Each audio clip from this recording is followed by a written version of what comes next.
No, they didn't want me on the library party, so they left me there. I needed to get trained up. I was a new devotee, and because I joined Srila Maharaj's party before, 3 weeks before they formed the library party in Wisconsin, so they were traveling around. We went to Chicago where I got shaved up. Then they went to Cincinnati. There was a temple there that time. And then we were on our way to Dallas, I think. Srila Maharaj was GBC of these areas. And on the way there, Srila Prabhupada called Srila Maharaj to Los Angeles. And they left me there and then they formed the library party that time. So they left me there to get trained up, but they saw that I was kind of useless guy, so. Anyway, I stayed in Los Angeles for a couple of years, and that time I was always going out on Sankirtan, mostly Back to Godhead distribution, and we had opportunity to go to the Mayapur festival in 1976. I'm just giving you a history a little bit, how I became Bombay, means captured by Shri Radharasa Bihari. It's a kind of interesting story a little bit.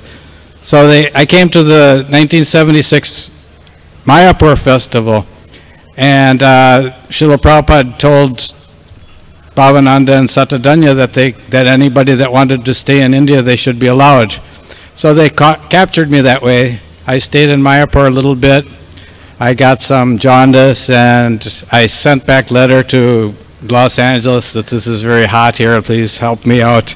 I was ready to go back, but they didn't want me to do that, so they ended up sending me off to Bhubaneswar, and I joined Gaur Govinda Maharaj there with one other devotee, Devadharma Prabhu.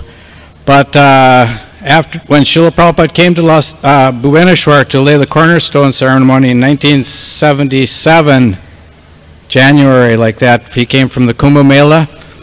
So he left Bhagavat Maharaj there, Bhagavat Das, and a couple other devotees like that. So I had a little bit trouble getting along with them a little bit. Something happened.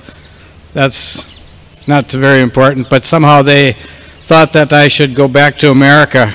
So Bhagavat took my passport and he traded me off to go join the Radha Damodar party. And after the time in Bhubaneswar, I kind of became more accustomed to life in India. Mayapur was a little tough, but Bhubaneswar, I told a couple devotees I was distributing the first Oriya books there in Bhubaneswar. I used to go out every day to the bus stop there in Bhubaneswar. So anyway, Bhagavat traded me off to the Radha Damodar party, but I thought, I don't really want to go back to the parking lots in America after 1 year in India.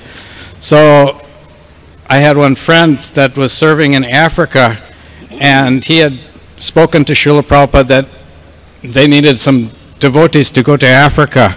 So he arranged for that I could go to Africa, but he didn't have any money for a ticket, and he didn't have any ticket, of course.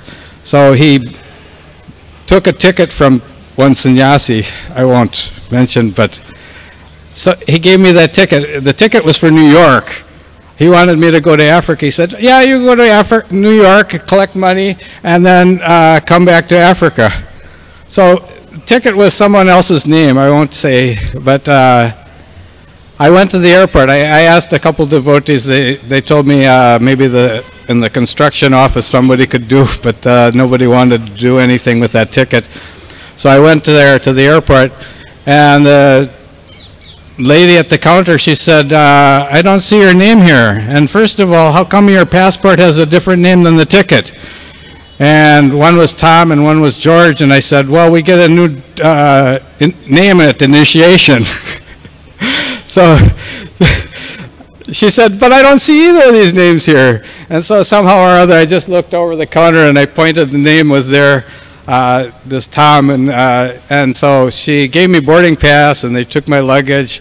But when I got to the security guys just said, you stand over there a little bit.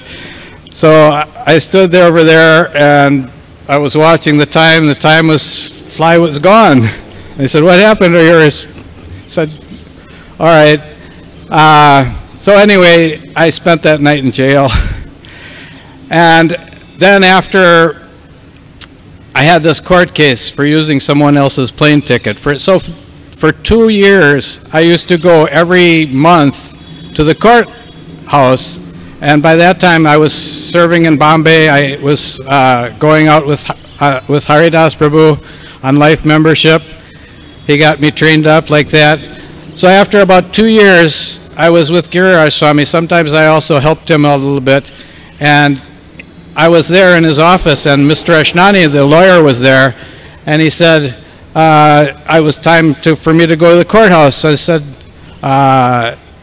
Giriraj Swami said, Mr. Ashnani, can you go with Pundarik to the courthouse and help him out with this court case? So I went there with the court case, and this Mr. Ashnani pleaded guilty on my behalf because before they couldn't finalize the case because the people who were involved were transferred or something. So Mr. Ashnani pleaded guilty, and the judge said, all right, 500 rupee bond. I said, what is that? What is that? He said, don't worry, don't worry. No, what is that? He said, if you do the same thing within 6 months, you have to pay 500 rupees. So this was after 2 years going to the courthouse every month. And by that time, anyway, I had become a Bombay devotee. This devotee from Africa came. He said, all right, now you're freed up from your court case. Now you can come to Africa. And he said, no, I don't think so. I was very happy in Bombay at the shelter of Shri Shri Radharasa Bihari. Hare Krishna.